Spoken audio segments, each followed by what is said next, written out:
All right. Hello, my name is Rich Kozlowski, and I am the National Sales Manager and the Head of Alternative Retail Distribution at BlackRock. BlackRock is an asset management firm. It is part of the financial service industry that you may or may not be very familiar with. I know I wasn't when I was in high school and or in college. What asset management firms do is they manufacture and put together investment products to help individuals save for retirement. In fact, our motto is at BlackRock, we are trying to help more and more people reach financial security throughout their individual lives and ultimately retire with dignity. Now, there are a couple ways, if you think about that, investing for retirement, that you could do that. Many individuals will go direct with financial service firms, and you'll open up a Schwab account, for instance, or a Fidelity account. And inside your Schwab or Fidelity account, you'll buy individual stocks or mutual funds or ETFs, okay? Now, BlackRock, we do manufacture products to be up on those individual platforms, but primarily what we do is we work through financial advisors. So another way that if you were investing for retirement is that you can actually partner with somebody that has a securities license to provide financial advice and then be compensated for recommending and helping you purchase investment product. In the US, there are 300,000 of these individuals, financial advisors, a big part of the financial service industry. If you think about it, those are financial advisors work for firms like Merrill Lynch, which you may have heard of, Morgan Stanley, UBS, or independent firms like Ameriprise or Edward Jones. You've probably seen them advertised on TV many times. These financial advisors, you or your parents, if your parents were going to save for retirement, would go and work with one of these financial advisors, open an account with them, give them money to invest, and then the financial advisor on behalf of you would then recommend or choose investment products for you to invest in. Now, they can do a couple different things. They can actually buy individual stocks. So a financial advisor can recommend that you buy an individual stock like Apple or Facebook.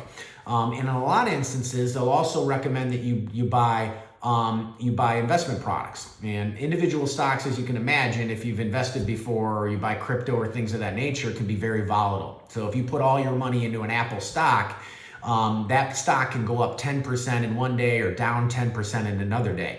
It's extremely volatile. And in many ways, it makes it too volatile to maybe be a safe way to invest for retirement, depending on your time horizons. That's where asset managers come in.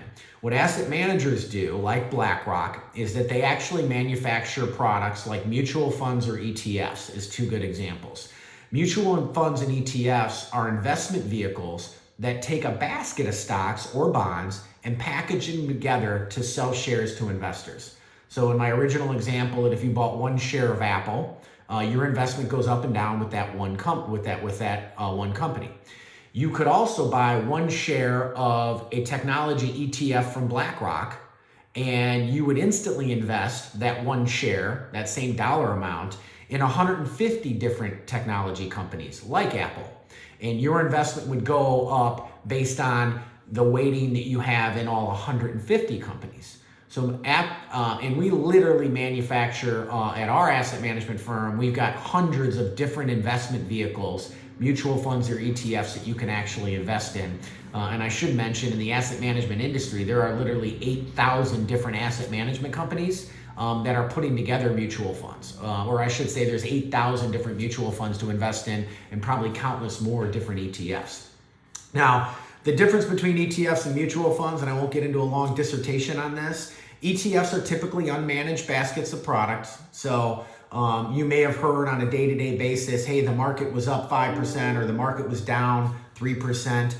The market are indices that are basically a basket of stocks. So the Dow Jones Industrial Average are 40 different companies across industries in the United States. And when you hear the Dow was up 800 points or 1%, it is those companies and the weighting inside Dow that was up that. You may have also heard of the S&P 500, which is the 500 largest companies in the United States. They also are typically referred to as the market. So when people say the market was up 1%, they're most likely referring to the fact that the S&P 500 was up 1%. So that basket of companies was up 1%. ETFs, you can buy ETFs that track the Dow or track the S&P, meaning that you buy one share of that ETF for iShares or BlackRock, that symbol is IVV, and you instantly get an investment into the 500 stocks inside the S&P 500, which allows you to actually participate in the up and down of the individual markets, so to speak. So ETFs are typically unmanaged, meaning that we are literally, as an organization, asset management company, just trying to give you the exact performance of the S&P 500, and we will own companies inside the S&P 500, whether we think they're good or bad, because our objective is to deliver you that performance. Or they can be managed, and typically that's a mutual fund or other vehicles like that. And mutual funds have a portfolio manager and a lot of analysts and a lot of people that work on it that make decisions on whether they think a company is going to outperform other companies. And they will buy companies they think are going to outperform and sell companies that they think they're going to underperform. So mutual funds are managed investments. ETF typically are unmanaged. So if you think about the ecosystem of saving for retirement, you or your mom or your individual dad or your uncle would go to an individual, would want to invest money for retirement. They would go to a financial advisor like one at Edward Jones or at Ameriprise. That advisor would recommend that you invest in a mutual fund.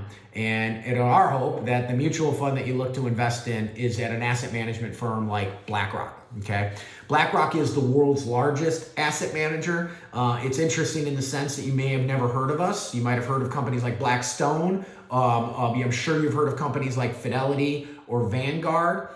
They are very well-known companies because Fidelity and Vanguard typically, they do work through financial advisors, but they also go direct. And what I mean by that is they are looking for people to buy them directly in a Vanguard brokerage account or in a Fidelity brokerage account. My firm just works through financial advisors. We believe that retirement or other things that you're saving for are important enough that you should have professional advice as you utilize them, which may be why you haven't heard of us. Now, we have over $10 trillion in assets under management.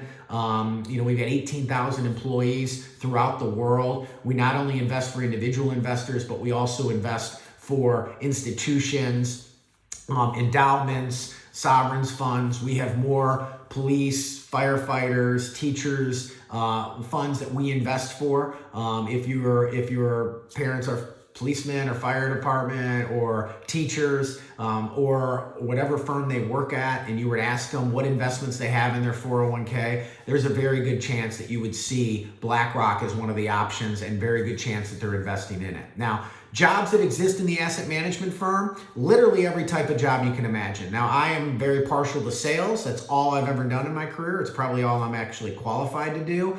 What you need to do to be sales is literally be passionate and derive energy from talking. Certainly need to be passionate and derive energy from talking about markets and investment product, but you don't need to have extensive expertise. I am a classic example of that. Sales is much more about emotional intelligence, your ability to connect, build trust, influence individuals. Yes, it helps if you have a financial background, but some of my best salespeople on my team, people weren't with finance majors in college or anything else. But if you think about the ecosystem of our asset management firm, we have people that are marketing background. They actually produce the presentations and or the material that my salespeople use when they go out and meet with advisors. So extensive marketing staff here. You've got portfolio managers. I mentioned these before. These are people that do have expertise, go to college to learn how to actually financially look at markets, get licensed in CFA, Certified Financial Analyst, and they manage money. We've got people that are on our events team that set up events that we put together for individual advisors, obviously, that have sort of that extensive background. We've got COO individuals that are strategy individuals that help put together what our long-term investment strategies are. We have compliance people. Our industry is very highly regulated. We need to be, and we want to make sure that we're not guaranteeing performance, things of that nature, and we've got compliance people to do that. So significant different types of roles in asset management, significant type of organizations to work for, ones with purpose, ones without purpose. And I've really just scratched the surface on the different types of complexities of investment vehicles and things that we're able to do. I personally believe in sales. I'm partial to it. I believe that even if you ultimately don't think that that's where you would end up, I can guarantee you it's going to make you better at anything that you do. I'm a huge believer at being, you got to get uncomfortable to grow. and nothing is more uncomfortable than trying to get a meeting with somebody that doesn't want to meet with you, calling them up on the phone, and or trying to influence somebody to do something that they haven't done to change what they're doing. There's no better feeling and no better skill to learn that'll make you better at your interpersonal skills. So regardless of what you do, I'm always partial to say that you should at least explore or start with sales background, or to make you better at whatever you do. And for sales, man, and this is true in anything that you do in life, approach every interaction with confidence, optimism, tenacity, and enthusiasm, and literally you're about halfway there. Again, I'm biased. I've never done anything else in my career except for asset management, and I've always been on the sales side, but I definitely think it's something that I would recommend to anybody, and something that you should at least look to learn a little bit more about. Thank you very much.